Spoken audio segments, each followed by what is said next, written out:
Alors, je m'appelle Bruno Berthenet, je suis CTR de lutte sur la région Bourgogne. CTR, c'est-à-dire conseiller technique régional. C'est moi qui m'occupe de développer, d'organiser la lutte sur toute la région Bourgogne. Voilà. Pouvez-vous nous présenter le CREPS? Alors, le CREPS, c'est un lieu qui appartient à l'État. D'accord, qui appartient au ministère de la Jeunesse et des Sports. Et dans cette structure, il y a la formation et il y a aussi l'entraînement de haut niveau. Donc la formation, c'est tout ce qui est les diplômes qui correspondent au sport.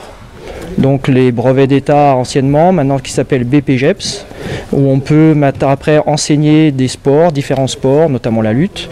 Et il y a également des structures de haut niveau, donc comme ici, où il y a un pôle France de lutte gréco-romaine. Et ça peut servir un peu les chagnotins, parce que c'est, à part c'est pas les mêmes saisies, mais ça peut ressembler un peu au judo. Alors la lutte, elle se décompose en 3 styles, la lutte libre, la lutte gréco-romaine et la lutte féminine. Alors, la différence entre la lutte libre et la lutte féminine, c'est pratiquement pareil, sauf que c'est les filles luttent avec les filles en lutte féminine, et la lutte libre, c'est une lutte où on a le droit d'utiliser et de saisir toutes les parties du corps. Donc on a le droit de saisir les jambes de l'adversaire, et on a le droit d'utiliser ses jambes pour faire des actions sur l'adversaire. Alors que la lutte gréco-romaine, on ne peut utiliser que la partie haute du corps. D'accord, à partir de la taille et que jusque sur le haut, les bras, les épaules, la tête. Mais on n'a pas le droit de saisir les jambes et on n'a pas le droit d'utiliser les jambes sur l'adversaire. Et là, je viens hop, descendre là et tout de suite, je me mets en... Comment se passe un entraînement? Alors, ça dépend des entraînements, mais l'entraînement... Alors, il y a une partie d'échauffement. Il y a une partie d'échauffement comme le font actuellement les jeunes qui sont derrière. Après, il y a une partie où il y a de la technique. Et après, je vais venir travailler, lâche éventuellement sur ses jambes pour enchaîner. Hop, j'ai pris le croisé de cheville, je vais pouvoir partir. Alors, soit ils apprennent de la technique, soit c'est des techniques qu'ils connaissent déjà un peu et ils les répètent pour essayer de les maîtriser encore mieux, pour les savoir parfaitement. Dernière fois, là, hop, j'écarte le bras, je viens passer dessous. Là, je suis assez proche de sa jambe. Hop, ma main au niveau de son genou et je viens pousser tout de suite. Et après, il y a toujours, la plupart du temps, il y a une phase où là, c'est des combats et ils essayent de mettre en pratique les techniques qu'ils ont apprises soit pendant l'entraînement ou soit des entraînements avant.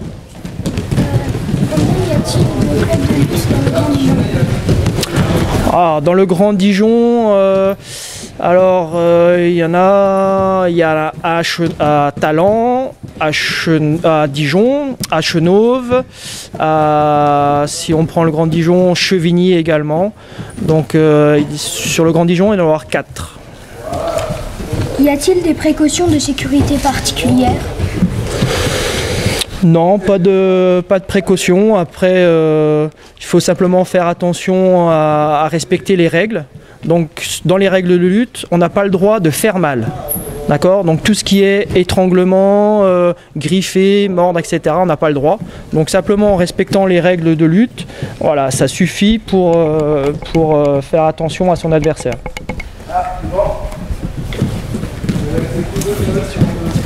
Combien d'élèves entraînez-vous au CREPS? Alors sur le CREPS là, c'est pas moi qui fais les entraînements, c'est Christophe Guénaud. Alors je ne sais pas si vous avez déjà entendu ce nom-là. Christophe Guénaud, c'est un ancien athlète de haut niveau qui a été médaillé de bronze au JO de Pékin. Donc c'est lui qui entraîne là depuis cette année et il a 18 lutteurs qui s'entraînent tous les jours. Des fois même, ils s'entraînent 2 fois par jour, le matin et le soir. Tac, allez, hop, on fixe, allez tout de suite, on part. Ok. Alors la lutte n'est pas encore retirée des Jeux Olympiques. Là, c'était une préconisation du CIO qui a demandé que éventuellement la lutte soit retirée. Mais la lutte, il y aura un autre vote dans quelques mois pour savoir si elle est vraiment retirée complètement. Là, pour le moment, il faut qu'il y avait quelques changements qui devaient être faits. Notamment le CIO n'était pas d'accord avec la Fédération internationale sur certains règlements, sur certaines choses. Donc ils ont demandé que ça soit revu. Donc là, il faut que la Fédération internationale refasse une demande avec des changements dans le règlement pour qu'elle puisse être remise aux Jeux Olympiques. Donc le vote là va avoir lieu au mois de septembre 2013, le vote définitif. Donc là, pareil que sur l'attaque, hop, je viens et j'écrase avec mon bassin. J'appuie sur son épaule, j'ai pas de genoux au sol, sur mes pieds. Et je viens appuyer sur lui. Là, hop, je tourne, je peux débloquer, hop, je viens passer derrière. La lutte, c'est un sport qui est très très vieux. Donc les premières traces qui reviennent de la lutte, c'est à peu près 3000 ans avant Jésus-Christ. D'accord, c'est des inscriptions qu'ils ont retrouvées, notamment en Égypte, etc. Après là, c'est une forme de lutte, c'est ce qu'on appelle la lutte olympique. Maintenant, il y a des luttes traditionnelles qui sont dans différents pays. Peut-être que vous en avez vu en Afrique, il y a la lutte sénégalaise, il y a aussi en Turquie, par exemple, la lutte turque. C'est une lutte qui se fait à partir où on se met de l'huile sur le corps. Il y a la lutte mongole aussi. Donc un peu partout dans le monde, il y a des luttes traditionnelles avec des règlements un peu spécifiques. Là, c'est vraiment une lutte où on regroupe un peu, où là, c'est tous le même règlement partout, d'accord, pour faire les compétitions. Donc voilà un peu. Sinon, par rapport à la lutte, il y a environ 50 millions de pratiquants dans le monde pour faire la lutte olympique. Et si on prend les luttes traditionnelles, on estime à peu près à 80 millions de pratiquants dans le monde. Et là, on fait un regroupement régional parce que dans peu de temps, ils vont avoir des compétitions. Donc là, ça va être les championnats régionaux. Si les meilleurs vont se qualifier pour les championnats interrégionaux. Et après, les meilleurs encore, qui seront qualifiés à partir des championnats interrégionaux, iront au championnat de France. Donc je vais venir et je vais venir me rapprocher de lui. Soit je peux le faire simplement comme ça, en tournant, soit je peux le faire en ayant une action de jambe. Je vais venir et je vais venir simplement là, tirer. Boum, je l'emmène au sol. Voilà, donc ils s'entraînent, ils viennent de toute la Bourgogne. La lutte en Bourgogne, c'est principalement en Côte d'Or et en Saône-et-Loire. Il n'y a pas de club dans l'Yonne. Il y en avait un qui était à Auxerre, mais il n'a pas très bien marché, donc et puis il n'y avait pas d'entraîneur, donc du coup il a fermé. Et il n'y en a pas non plus dans la Nièvre. Donc ça se regroupe uniquement sur la Côte d'Or et sur la Saône-et-Loire. Il y a en tout 21 clubs, 10 sur la Côte d'Or et 11 sur la Saône-et-Loire. La lutte, c'est un sport de préhension, c'est-à-dire qu'on ne tient pas les habits. On doit attraper directement le corps de l'adversaire. Donc on tient ses bras, en lutte libre on peut prendre ses jambes, etc. Donc on prend directement. Après c'est un sport où il faut quand même, c'est un mélange, il y a un mélange un peu de tout. Il faut être quand même assez rapide parce qu'il faut se déplacer vite, il faut empêcher l'adversaire éventuellement de venir vous attraper vos jambes, etc. C'est un sport où il faut quand même de la force parce qu'il faut attraper l'adversaire assez fort, il faut éventuellement le soulever, il faut le projeter, etc. Il faut de la souplesse aussi parce qu'on se retrouve dans des situations où pour bien défendre, il faut éventuellement se mettre dans des situations presque en passage de ce qu'on appelle en passage de haie ou en grand écart, donc il faut être quand même assez souple. Donc c'est un mélange où on doit avoir à peu près toutes les qualités de vitesse, de force, de souplesse, de rapidité. On te ressort, c'est pas grave, ça marcher, tu remets tes mains au sol, tu recules. Recule tes jambes. Le but pour vraiment gagner le match, c'est de faire tomber, de projeter l'adversaire sur le dos et de le maintenir sur le dos. D'accord ? Donc on essaye de le mettre, plaquer ses deux épaules au sol et de le tenir. Ça c'est la victoire, ce qu'on appelle le tombé. Allez !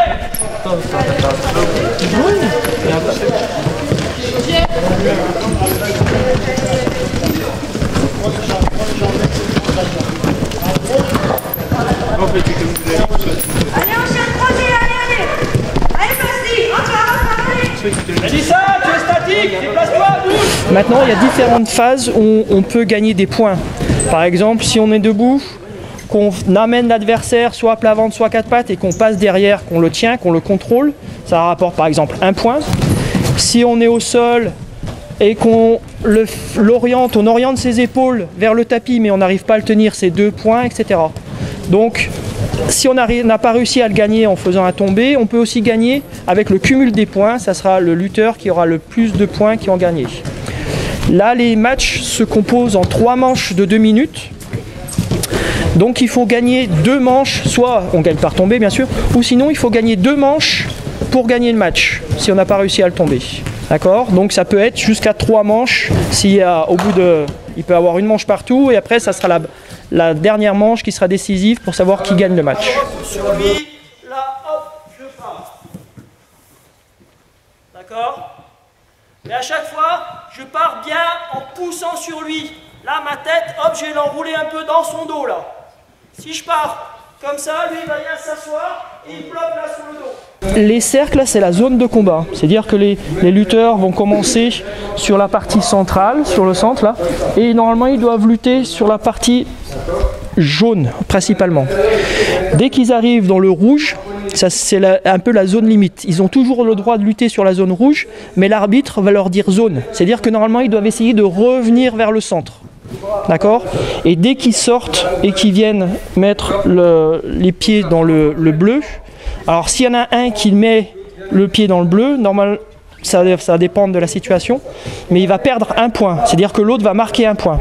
Donc il est vraiment obligé de rester dans la partie centrale, sinon ça peut donner des points à son adversaire. Après, bien sûr, la lutte continue au sol. Donc même si on est par terre, on essaye de renverser l'adversaire pour essayer de le mettre sur le dos. Donc à chaque fois, si on arrive à le tenir, on gagne le match. Si on n'arrive pas, chaque action va pouvoir ramener des points supplémentaires.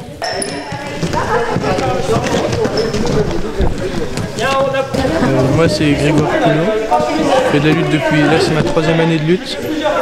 J'ai été 3e au France Gréco, championnat de France gréco-romain. J'aime bien la diversité des prises, la diversité, ouais, j'aime bien. En fait j'ai commencé la lutte 1 an, puis je devais faire qu'un sport.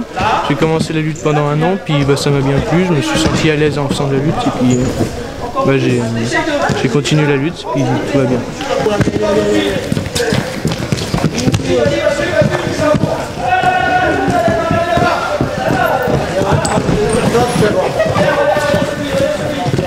Moi c'est Marion Gou, j'ai 17 ans, je fais de la lutte depuis que j'ai 6 ans à peu près.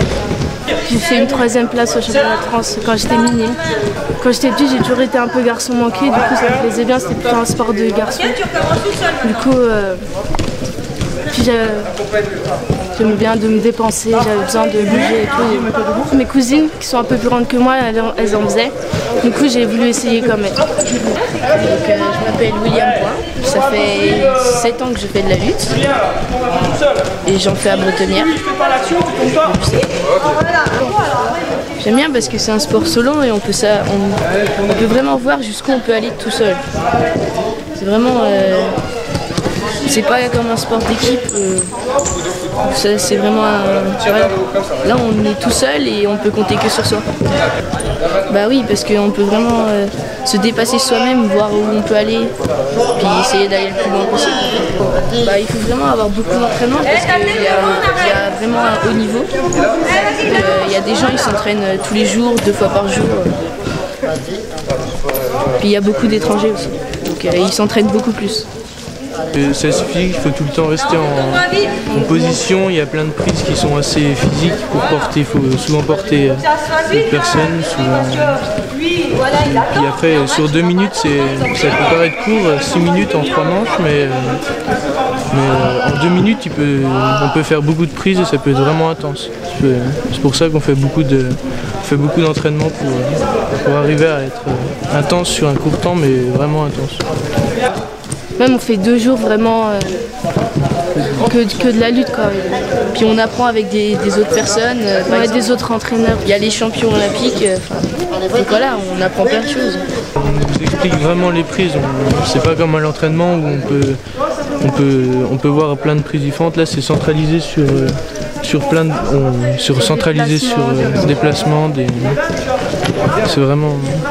c'est vraiment focalisé que sur la lutte, sur les placements. On fait pas de pompe ni rien parce qu'en 2 jours on se musclerait pas en 2 jours. Voilà. C'est vraiment pour réviser les techniques en fait, pour préparer au championnat de Bourgogne ou les autres championnats.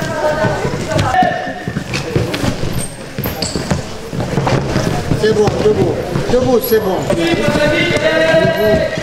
Marion, Marion. Pas mal, Marion. Allez. Un point. Allez. Donc moi, ce que je dois faire attention, c'est ce qu'on a vu ce matin, c'est que lui, il tourne pas pour venir chercher le crochet là. Vas-y. Là, hop, s'il vient là, il vient marquer mon point, je peux rien faire. Donc moi, hop, je viens là et je le bloque avec mon bras.